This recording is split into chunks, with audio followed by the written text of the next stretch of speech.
Well, good morning, folks, and welcome back to another episode of South of the Cheddar Curtain. As always, it's your boy, Devin Hine. But if you are a loyal listener, which being a listener of South of the Cheddar Curtain means that you are loyal, you already know that there's no Lucas Mueller today. Nope, that lack of schnazzy intro music, because I am very technologically limited, means that on episodes that Luke is off doing somewhere else, we get no intro music. It's kind of a dead giveaway. No, Luke is off doing his usual Thanksgiving family traditions. So happy for him. I hope he's having a great time. But here it's Off the Cheddar Curtain. We're going to make sure that you guys still get the content that you come back for every single week, even if it's just me. There's absolutely no way that we were going to skip breaking down that Bears game and looking forward to in just a few hours where our Green Bay Packers are going to defeat the San Francisco 49ers. But let's slow our roll a little bit. Let's first talk about this Bears game. Our Packers won a bit of a barn burner. This was a classic Packers playing down to their competition kind of game. Not good for any of our cardiac systems, but hey, it's the joys of being a fan, right? Our boys pulled out a 20-19 win in Chicago, advancing ourselves to 7-3 while we dropped the Bears to 4-6. And even if it's just me, we're still going to do our regularly scheduled programming with I think and I know. And I know that I love Karl Brooks. I think Luke and I kind of hinted at it last week, but I didn't have necessarily the best week of my life last week. And all of us use sports, football especially, the Packers especially, as an escape. Right? It's entertainment, it's bonding, but for a lot of us, it's just an escape for whatever else is going on in life. And I know that I've brought it up on this show before. I know that anyone who knows the depths of my Packers fandom, I have a deep connection to this team, as a lot of us do. And I just kind of knew going in, or had a strong feeling, maybe selfishly, that they were going to get something done. That someone was going to come through. And through most of that game, up until the final seconds, I kept waiting. I kept waiting on that last drive where after the beautiful touchdown, the touchdown run set up by Jordan Love's absolute dime and hell of a catch by Christian Watson. It was time for the defense to step up. And I thought I thought TJ Slayton's sack would have been enough. And I thought Rashawn Gary's sack would have been enough. And then the Bears keep on driving. And I'm thinking, they have to throw, Xavier McKinney leading picks. Now would be a good time. Keyshawn Nixon, you and your shit talk. Now would be a good time. And the Bears drive all the way down and settle for what should be a chip shot field goal for Cairo Santos, who already made 2 kicks in this day, including over 50. But Karl Brooks said, "Not on my watch." Karl Brooks comes out of nowhere with a big old mitt, almost like a bear paw, to knock that ball right down to the turf and shattering the dreams of Bear fans who were hoping that, with all those stats they showed during the game about the great Bears-Packers rivalry and how we had won the last 10 straight, they were hoping and praying that this was going to be the day. And of course, this being South of Cheddar Curtain, a big premise of the show is that Luke and I have to go to work every day and talk to Bear fans, right? And for Luke and I both, being a Packer fan is so a part of our identity that you just see people at work or you get texts from friends and family, with whatever the Packers are doing, because that's who you are. And a few of the Bear fans I spoke to at work were like, man, like it was feeling good. We were feeling good about it, but we were also just waiting for the other shoe to drop. Like it's the Bears. We're going to mess this up somehow. And well, I'm sorry you guys feel that way, but that's exactly what happened. Now, Karl Brooks, if you remember, was more of a Luke guy than a me guy. When we drafted him out of Bowling Green, I believe it was last year. It was a 5th or 6th round pick. And Karl Brooks, all that he did for us last season was make timely plays. He had 4 sacks, a forced fumble, 2 fumble recoveries, and 3 pass deflections. He's a rotational defensive lineman. Right? He's not Kenny Clark. He's not Rashawn Gary. When you're listing the potential impact defensive playmakers for the Green Bay Packers, you got to go to, I don't know, 8, 9, 10-year list before you probably list Karl Brooks. He doesn't have the most productivity, but he is productive in the most key moments. This season, he's only got a sack and a half, and he's got a forced fumble. He hasn't quite had the quantity that he had last year. But man, oh man, Karl Brooks, what a beautiful spot to pick your play. And I also know, piggybacking off of this, it's kind of a 2-for-1, right? I mean, Karl's name is going to be in the episode title. I haven't quite concocted it yet, but this is Karl's episode. For saving us all, especially what this show is, right? Being South of Cheddar Curtain. I think all of us were grimacing, thinking of, oh shit, what are we going to have to do if we go back to work and the Packers lost? Like, we're never going to hear the end of it. So, I think, and I know, no, this is going to be an I know. This is going to be an I know. I know that we need to give Rick Bisaccia some love. If you caught Matt's post-game conference, apparently in the meetings prior to the game, Saturday night, Rick Bisaccia said, if we don't get a blocked kick, we failed. Based on what they were seeing on the film study, with how the Bears line up in their protection and how Cairo kicks the ball, he's a bit of a lower trajectory guy. Bisaccia was saying, we're going to at least get one of these. And it didn't happen until the last play of the game. But hey, better to be late than never. It was the perfect spot for us to get the one block, and I couldn't be more thankful that we did. So let's go to offense. We only put up 21 points. Not a great day for us on offense. For a variety of reasons, which I feel like is what we've talked about for this Packer offense for too long in this season. You had some drops. Romeo Doubs had a bad drop. You had the inability to adjust to the Bears helping more in the run game. I felt they really crowded the box in the second half. And until that fourth quarter, like that third quarter offense was pretty much shut down. We didn't do anything. So we didn't really adjust well to the Bears helping more with the run. We had a few offensive penalties. And then we had the red zone inefficiency, which continues to baffle me and others. Our Packers now are now, I believe, the 29th or 30th ranked offense in the red zone. And it didn't help that the Bears are somehow the top ranked defense in the red zone. We had the interception to Tucker Kraft, which was, of course, kind of set up in a way by a illegal man downfield on an RPO a couple plays previous. Now, obviously, it's not the reason why the interception was thrown, but we're not in 3rd and 11 where Jordan's looking for a deeper target if it's 3rd and 5. So, again, we're seeing a lot of these really negative plays, whether it's a larger sack or a Jordan Love interception, coming off of these self-inflicted wounds. I feel like we say this all the time. The best team at beating the Packers is the Packers, and our team will continue to suffer until we can learn to stop shooting ourselves in the foot, a la Plaxico Burress. I'll keep mentioning that all season. I'll just keep going with it. But yeah, Love's interception, which of course a lot of people are going to harbor to and want to talk about, looking for Tucker Kraft. I think he would have still been short of the first down, just trying to get a little bit closer, see if he can maybe catch and break a tackle. But Jordan Love's feet are set. And I think overall, his footwork was pretty good on this day. But on that particular throw, feet were set. Not a whole lot of pressure and just airmailed it. Just 2 feet over Tucker Kraft, which is pretty hard to do. The guy's like 6'5", and he can jump too. But it's right over Tucker Kraft into the arms of a defensive back for the Bears, sitting in the end zone. So unfortunate Love. Another Love interception. Unfortunately, we still have to go with this talking point of his turnovers. And this one did hurt.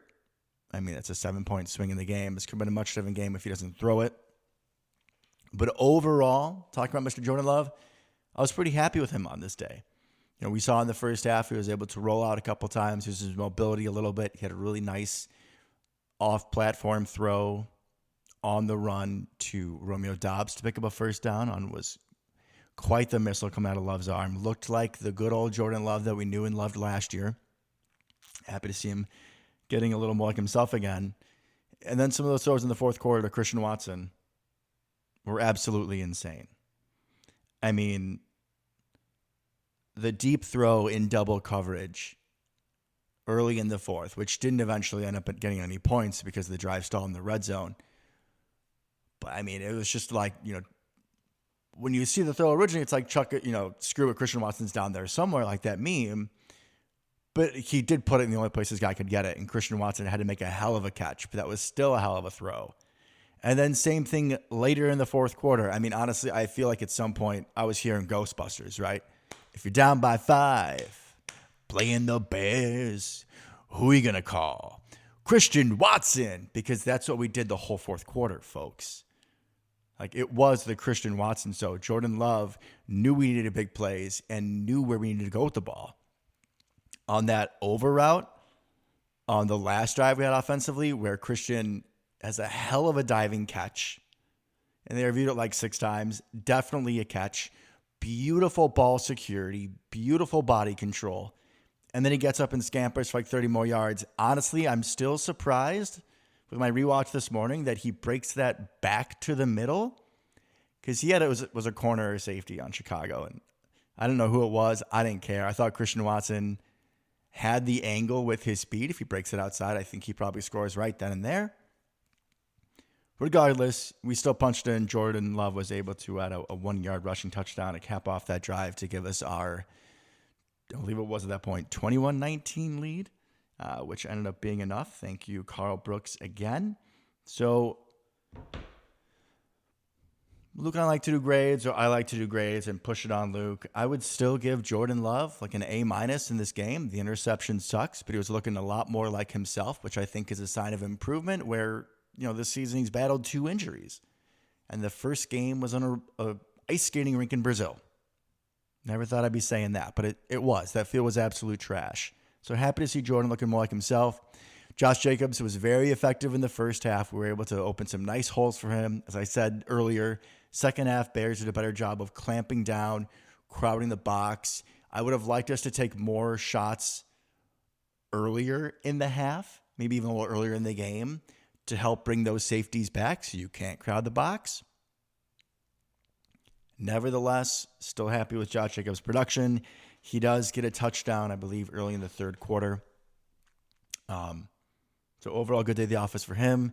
Emmanuel Wilson showed a little pop on one of his carries. Chris Brooks continues to get a puzzling amount of RB2 snaps, but he did look good in a pass he had out in the flat, so good for you, Mr. Brooks.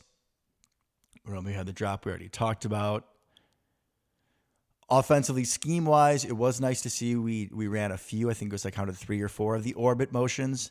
Able to get Jaden Reed out of the perimeter in space, which is nice to see him with the ball in his hands. Just let him make guys miss, and that's what he does. So with the overall theme of the offense being stop shooting ourselves in the foot, let's think about pushing things a little more vertically. Romeo Dobbs, remember you have hands, please. I don't want to see any more drops. And, I still think the sky's the limit for this offense. I think that with my cringy song, we should be realizing that when he's healthy, Christian Watson should be wide receiver 1. Jaden Reed is a stud. He's a playmaker. He wants to get the ball in his hands in so many ways. Romeo Dobbs shows that he is a red zone threat and an elite route runner. And I'm going to say has elite hands, and then he has a drop on Sunday. So he can make marvelous catches. He can go up for the ball and be very strong with his hands, but we just don't always see it. So, again, need a little more consistency out of Romeo. Dontavian Wicks, dead to me right now. Take all the snaps away. Give him to Christian Watson. When he is healthy, when he is on the field,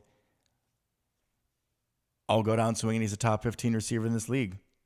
He's got the speed. He's got the height. He's got the hands. We're seeing him expanding the route tree. He had a hell of a catch coming back for the ball in the first half for Jordan Love, like a 3rd and 12. He's not just doing it with vertical burning. He's not just MVS, which, oh, by the way, since I'm the only one recording today, we're going to have a little pause and point out that Randy Moss, MVS, Marquez Valdez-Scantling, former Packer, still much beloved by yours truly, had like an 80-yard catch and run for the Saints, and not like a typical MVS burner. Like, he caught it short, made 7 guys miss, and went off to the races. So good for you, MVS. Happy to see former beloved Packers of mine, still doing work on other teams. We'll get back to some other not beloved Packers that we're going to see later today. Defensively. Ooh, boy, defensively. I got some questions. I got some questions about some personnel decisions. Lucas Van Ness, are you in danger of becoming edge rusher, defensive end 3, 4? With the trade of Preston Smith, I thought that this was going to be a big step-up game for Nessie. He's home. He's from Barrington. He's one of the Chicago suburbs, if you're not aware. And I thought it was going to be a big game for him. He was going to be defensive end, too. Yeah, he didn't even start, folks. DJ Enagbari, our fifth-round pick from a couple years back out of South Carolina, who has well outperformed where we drafted him. Very nice surprise out of that 5th round. Enagbari started the game across from Rashawn Gary. And it was a lot of Enagbari. We saw some Brenton Cox too. And Brenton Cox had a sack. Brenton Cox had a tackle for loss. Enagbari had Caleb Williams dead to rights a couple times and unfortunately was not able to make the play behind the line of scrimmage a couple times. Still good against the run. But Nessie didn't do anything. Oh, wait, I lied. No. Nessie made sure that he was an important part of the Bears' game plan because they had multiple plays where they were targeting him specifically. They ran read options where the person that they were reading was Lucas Van Ness. They ran a jet to DJ Moore where he ran right by Nessie. Honestly, when the ball was snapped and it's given to DJ Moore, Nessie's a foot away from him. Like he's crashing down on the edge, and if he continues to crash, it's like a 3-yard tackle for loss, but Nessie freezes instead. He freezes a lot. I don't think it's that cold in Scotland. Is it that cold in Scotland? Does it freeze a lot in Scotland? Any South of Cheddar Curtain fans who have been to Scotland or from Scotland, please let me know. Is Scotland that cold? Are you constantly freezing in Scotland? Because Lucas Van Ness is constantly freezing on the field. And on those read options, every time they took advantage of Lucas Van Ness. They didn't give it to the running back. When it was Nessie on that side, Caleb Williams kept it and that was a big part of him being so effective in the running game. Not only was it scrambles, which, hey guys, I know it's a Bears quarterback, and we don't want to admit it, but Caleb Williams is supposed to be one of the best talents out of the draft since Andrew Luck. And you got to give credit to their offensive coordinator, Thomas Brown, who we had problems with when he was the offensive coordinator for Carolina and made Bryce Young look like Peyton Manning. Do you remember that last year when we almost lost to the Panthers with Bryce Young? Yeah. If you look at Bryce Young career highlights, I'm sure that 90% of them come from that game. So Thomas Brown wasn't as successful with Caleb Williams this game, but with the read options, with the short passing game, with allowing Caleb to move out of the pocket and use his natural gifts. I mean, look at the USC highlights. Caleb Williams, most of the time, he's running for his life and then able to either scramble for positive yards and a positive play or get the ball to one of his playmakers. This wasn't a USC level highlight film for Caleb, but he's a hell of an athlete. There's a reason he was the number 1 pick and why he's regarded so highly. And unfortunately, we saw it this weekend. He looked good. He looked good. He wouldn't look as good if Lucas Van Ness could, set a damn edge, right? If Quay Walker could take better angles, my apologies, folks. I mean, that would have helped Caleb not look as well. Let's move to the secondary. So Jair goes out early with a PCL injury. So we're seeing a lot of Evan Williams deep with Xavier McKinney. And then Carrington Valentine on one side. Not a lot of Stokes. I think he had under 10 snaps this week. Keyshawn outside and Bullard in the slot. And Keyshawn and Bullard got picked on a good amount of this game, I felt like. Nixon got beat on 3rd down pretty bad, which is a pretty consistent theme for the Packers. Our 3rd and 4th down defense was absolutely horrendous. The Bears went 9 of 16 on 3rd down and 3 of 3 on 4th down, where our boys went 1 of 5 on 3rd down and 0 for 1 on 4th down, which is when Jordan Love was stopped short of the goal line on the original Christian Watson set up 4th down drive. So Nixon got picked on a little bit. Bullard, too, looked a little flat-footed, covering Keenan Allen and Roma Dunze out of the slot. It is still a safety covering a wide receiver. So I'm not terribly surprised, but I'm not going to lie. It was disappointing to see. I am starting to wonder, with Jair being out, do we need to make some changes in the secondary? And I'm looking more at outside corner. The question I would like to raise is, why haven't we seen Corey Ballantyne more? I know he changed to 26, and so maybe people are thinking he's going to play like Darnell Savage. I don't really think so.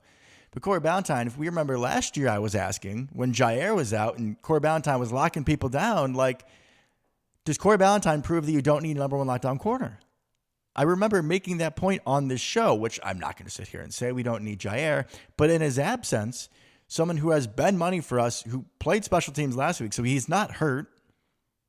If we're having problems in the secondary, why not put CB back out there? We can go back to the law firm of Valentine and Ballantyne and then figure out Nixon or Bullard in the slot.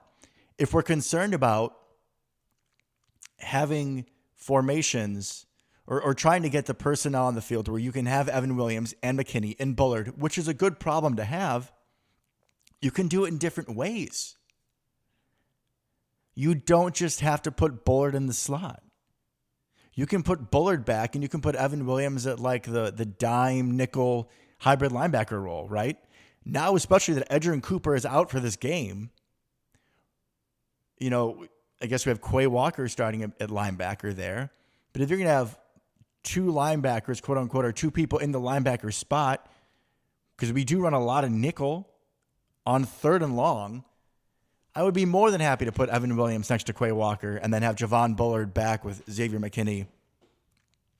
Put Valentine on one side, put Ballantyne in the other, and put Nixon in the slot. I know Lucas said that Nixon has played much better outside. I still feel like I'm seeing him get cooked. Nixon is a very aggressive defender, and honestly, I like what he brings coming off the slot in the run game and also the blitz game. He is a pretty savvy blitzer coming off of the slot. So that's what I would like to see against San Francisco. We talk about the secondary based on what we saw in Chicago, the shortcomings there. Another little question, hope I have, is with Edgerrin Cooper being out, and we've seen what we get out of McStuffy and Wilson. Wilson had another nice tackle for loss on our run stuff. Maybe his name should be McStuffy as opposed to McStuffy. I don't know. Eric, Mr. Boston College, Mr. Jeff Halfley protege, you want to do something at San Francisco to get my attention? I would love that.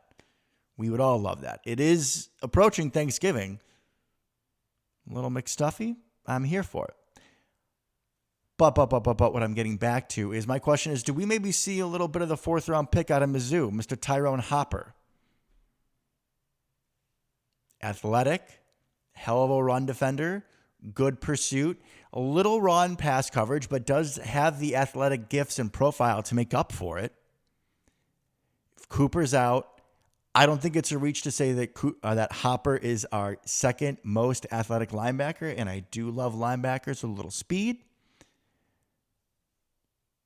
Maybe we see some Hopper. And it would also be a really funny week to see Hopper because he wears 59 and has the exact same dreadlocks as Devondre Campbell, who we will be seeing again with a couple other former Packers, which we'll be getting to shortly. So defensively, I would like to see some changes on the back end. I'd like to see Mr. Hopper getting some snaps in the middle of our defense.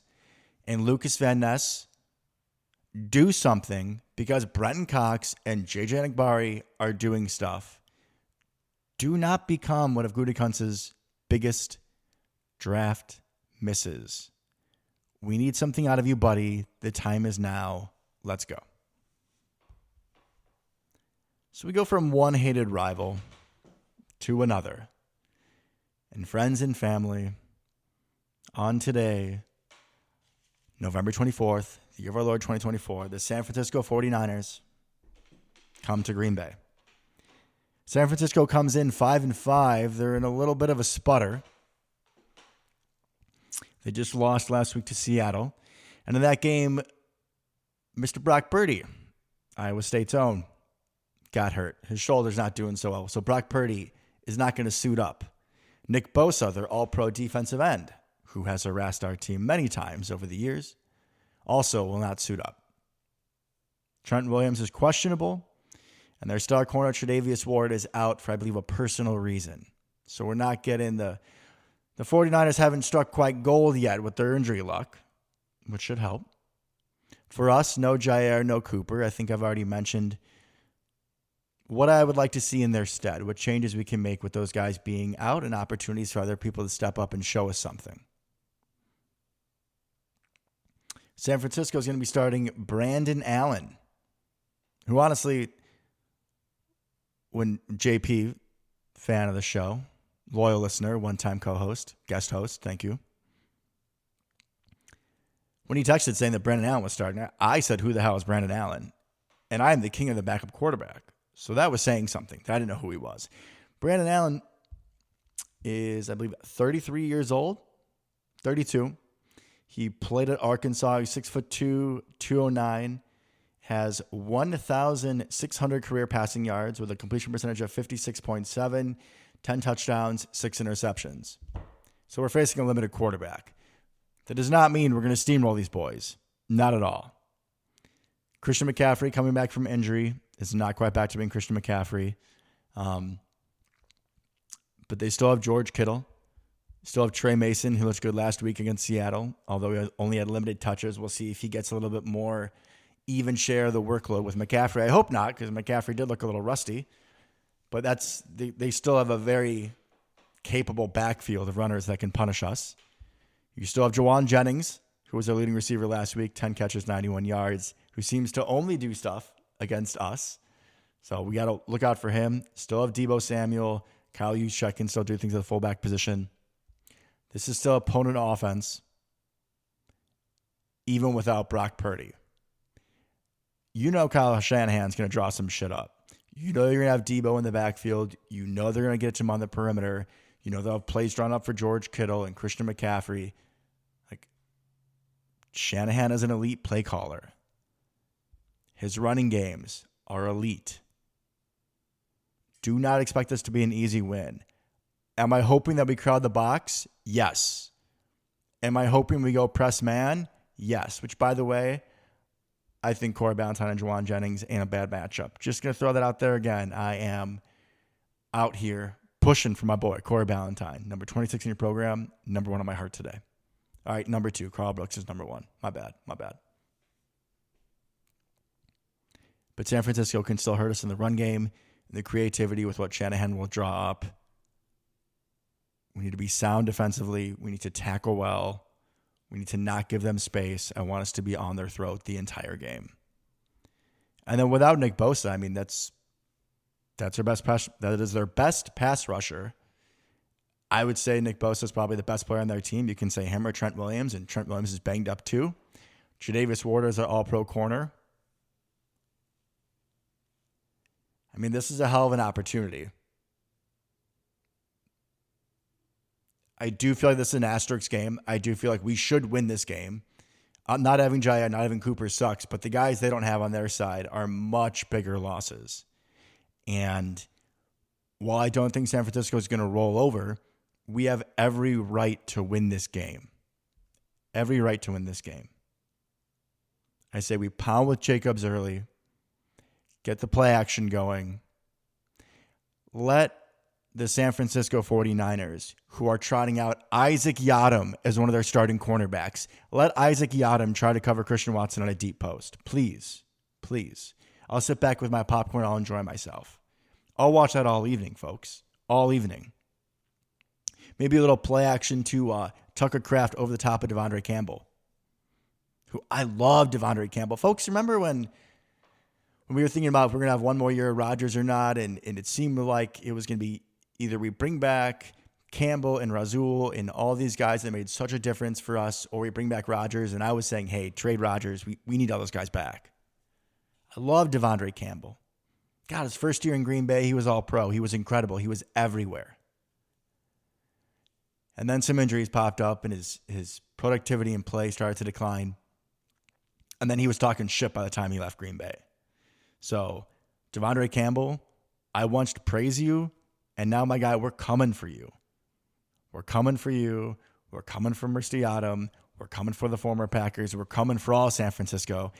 And I hope, most of all, that we'll be coming home with a W tonight.